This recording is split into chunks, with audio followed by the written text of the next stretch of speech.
So I'll tell you a secret, and it's something that the sages and all the wise men they know this secret. People sit at the feet of gurus and holy ones, and maybe they go to Zen centers or travel around the world and climb mountains and talk to lamas and sneak into countries where travel is prohibited to meet very esoteric holy people. And they all learn the secret that I am going to tell you. Now, I'm going to tell you this secret. It's free because you can never charge for it. And the funny thing is, if I tell you the secret, you probably won't believe me. And if you tell other people, they won't believe you either.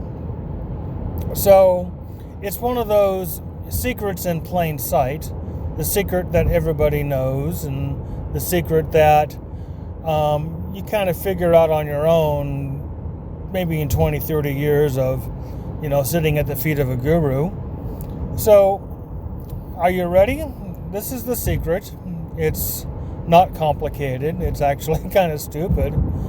But, there's this thing called suffering. And when I mean suffering, it's not physical suffering like cold or hot or, I got something poking my arm or I got a tick biting my toe. That's kind of like uncomfort. That's kind of like physical body uncomfort, because that can usually be remedied pretty easy. If you're cold, well, go to a warm place. If you're wet, go to a dry place.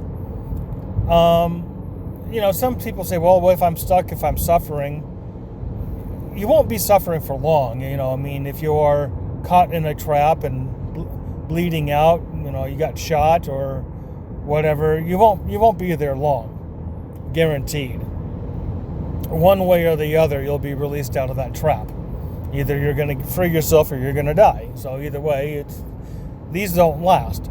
But the real suffering that I'm talking about is that of your emotions that's in your head, any kind of suffering that you kind of attach to. And a lot of times it's the way that you feel the world should be, or what you think you should be doing. I remember years ago, I think I was 39, and this older guy, he was 42 years old, and he looked at me and he goes, "Mark," he goes, I should have a house. I should be married with a kid, and I should have a car and a decent job. I should have all these things." And he goes, "I'm 42 years old," and he goes, I'm divorced and I'm living out of an apartment and I'm dead broke," and he goes, "and I'm driving a car that's a beater and I have no girlfriend." He was suffering with identity. He had this vision of himself, of who he should be and how the world should treat him. He would get mad that people wouldn't recognize his years and years and years of working in politics. He was a political staffer, and every time he felt he had to go work for somebody else, he felt he was starting at the bottom. And he's like, "I should be chief of staff. I should be chief of staff. Why do I have to come in as an assistant?" And I'm sure you know people like that, people that have some vision, some idea of themselves, some thing that they are gleaming to, and you kind of say, well, the world's the world. You try to help them, and I don't help. Another kind of suffering is when the world is kind of going sideways on you, where your candidate is not getting elected. The laws that you're kind of hoping to get passed just seem to not get passed. The laws that do get passed, you don't want to get passed. People are doing stuff, stupid, foolish stuff,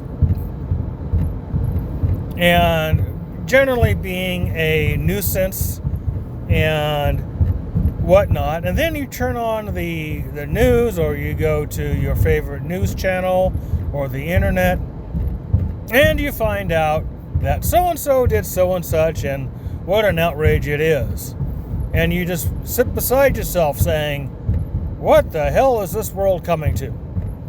And it makes you pissed off, makes you cheesed, and you get really mad or sad or just torqued. And that's another kind of suffering, which is the suffering of shit happening that I can't control. Because all in all, you couldn't control it. Now, if you could control it, like, let's say you're doing something and you're going, well, I can make a choice. I can do this or I can do that. 100% your choice, and you choose plan B instead of plan A, and it goes boom, bang, and falls down. But do you blame the world for that, or you just laugh and say, ah, stupid me, I'll try again? Or do you just laugh, shrug it off because you had control? So this is a very interesting secret that we are talking about, is that suffering is in you. It's in your mind. It's in your brain, your thoughts. It is the little ideas that you think should be so when they are absolutely not. Now, the secret of all of this, and the yogis will tell you, and you can go sit at the feet of a Buddha for 100 years and you'll learn the same thing, is to relinquish them, to give them up, to let them go. Oh, I'm sure you've heard this before because everybody's heard this. But it is the absolute secret. The thing is, it's not easy, because you can say, oh, well, I can let go of the world. I know that the world does whatever the hell it wants to do despite my input. Okay. And you can say, I can certainly accept whatever the world is going to do without getting involved. Okay.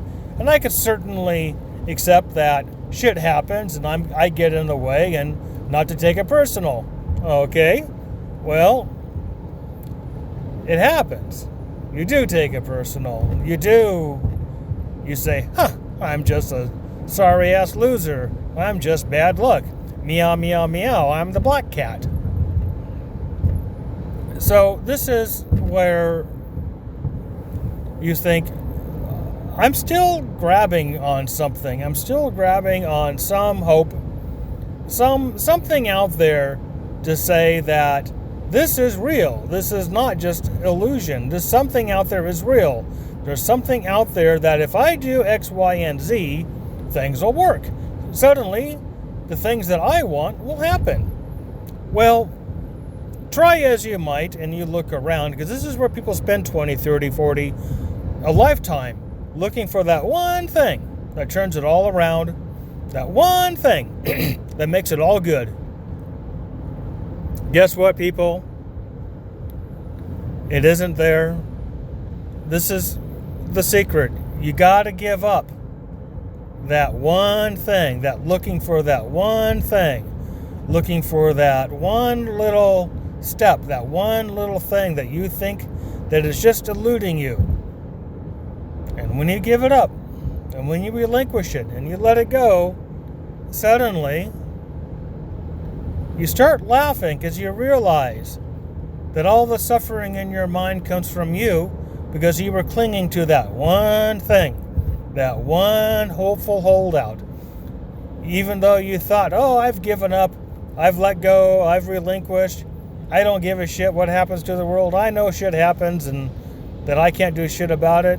But as long as you cling to that one thing, that one little tiny aspect that you think is going to turn everything around and make the world right, that's going to, make Jesus reappear and Trump will magically somehow be in the presidency because Biden will say, yep, I made a mistake and now Trump, you're it.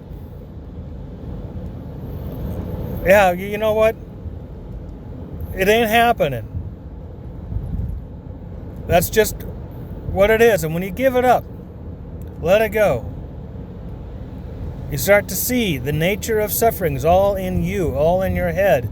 It's all in your emotions and your desires and your wants. You know, they call it the fetters. And there's 10 of them, actually. They really drag it out and they really define it into, like, you know, lusting and wanting to eat. And, you know, there's you could go on and on about all these little cravings and desires. And it all boils down to one thing. And as soon as you figure out what it is that you want, that you're not even telling yourself, because it could be something really dark, it could be something really embarrassing, it could be something that you wouldn't ever tell anybody. As soon as you let it go, bang. The whole thing is like a house of cards. It all comes tumbling down. And you see the facade for what it really is. You really see the facade for the illusion it was the whole time. And you laugh and laugh and laugh because you start to realize all of the suffering in your life, all of the bullshit that you put up with, all of the struggle was meaningless. There was nothing ever there. And my friends, that is the Aryan path. That is the path, which is to bow down and realize all the suffering in your mind is you. All of the torment, all of the grass, all of the wiggling and all of the squirming, the frustration is you. And that's when you can turn and you say, I let it go. And good things happen generally when you do that. Generally, you feel a sign of relief. A burden is gone. You feel liberated and free, as if you've achieved a victory, but you can't quite put your finger on what you won. Everything that happens in the world is a laugh. You don't really give a shit what Trump does or what Biden does. You don't really care, because you realize those things are going to do what they want to do, despite what I think about it. Now, as for yourself, most people who give up these cherishing self-centered ideas, they actually start kind of become decent people. They stop doing shit that messes with other people. They start doing things that cause suffering around them. They cease doing things that cause problems for themselves and others. And it's not rule following, it's natural. It's literally saying, oh yeah, gee whiz, when I think like that and act like that, man, I'm kind of a prick, I'm kind of a bitch, I'm kind of a dick. You think, well, maybe I shouldn't do those things. It's a natural causing. Nobody is tapping you on the shoulder. There's no laws, there's no 10 commandments, there's no church bishop telling you don't do that. You do it because it feels like it's the right thing to do. Now, that's the secret.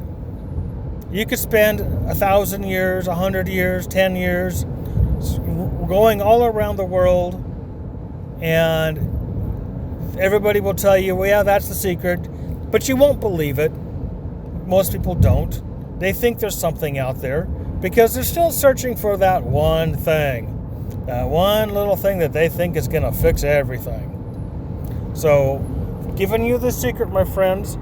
I hope that you listen to this over and over again, and feel free to ask me questions if you want, because the answer is always the same, which is relinquish it.